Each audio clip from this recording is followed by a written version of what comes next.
different view of Jefferson back in the day? And if so, how your view has evolved and changed, and what factors have caused you to reconsider him? I'm asked if it's true that I have a new left background, and if so, whether evolving away from that has changed my attitude to Thomas Jefferson. Would that be the force of your question? Well, actually, I'm young enough to have been old left, as well as old enough to have been new left. I mean, the new left review, I had a lot of friends. I've sometimes written for it, yes. But some of the definitions of new left I wouldn't cover me. I mean, SDS and so forth wouldn't. But yes, I still think like a Marxist, and I was one, or am one. Certainly was one in a socialist sense for most of my life.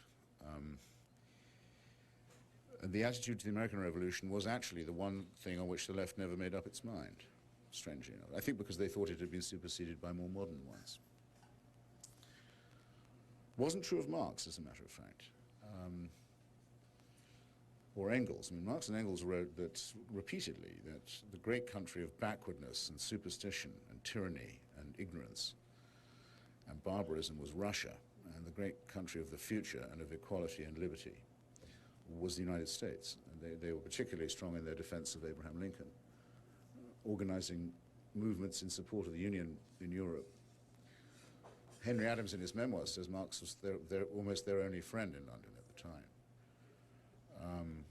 Advising Lincoln, he wrote several pieces about it for Horace Greeley's New York Tribune, advising Lincoln to fire General McClellan, pro-slavery, stressing the importance of ironclad ships over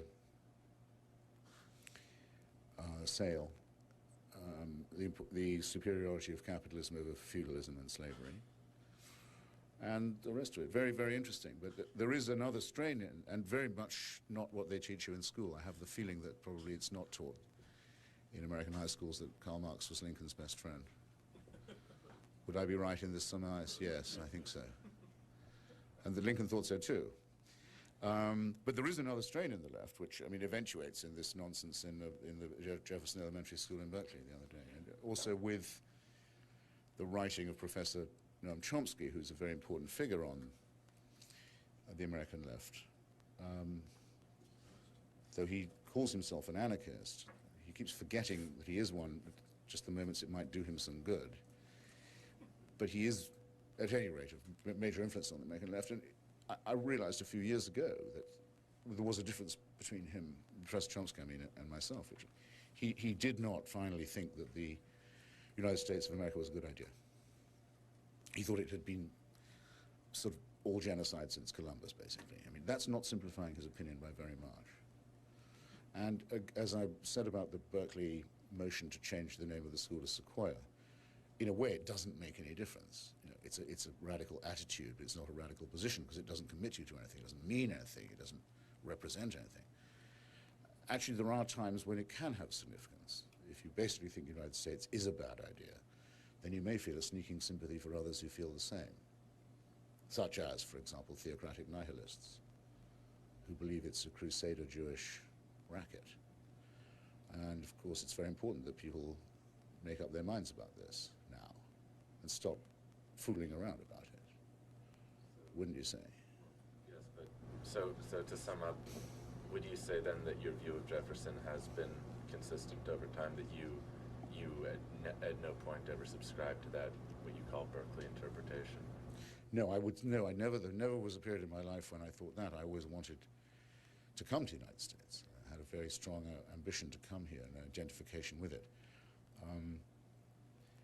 Well, I guess I haven't quite answered the second half of your question, which is this: what difference has it made studying him more? I tell you what, I mean, about the slavery stuff, which everyone thinks they know about, and everyone does know about, so it's a great deal worse than I had ever suspected. Because it's not just his failure to abolish it, it's his effective commitment to extend it and prolong it and deepen and entrench it that's inescapable. If you decide that you're not going to get rid of a thing like that, you're not in fact taking a neutral position. You're not saying, well, we can't do it now, we'll do it some other time. You're making the other decision. You're saying, no, we're going to continue with it and all those implications, up to and including a civil war in which the whole republic might be destroyed. So it's very, very difficult to overstate how ghastly that is. And I certainly had not understood that element of it. But the Enlightenment ideas persist in their own right, it seems to me.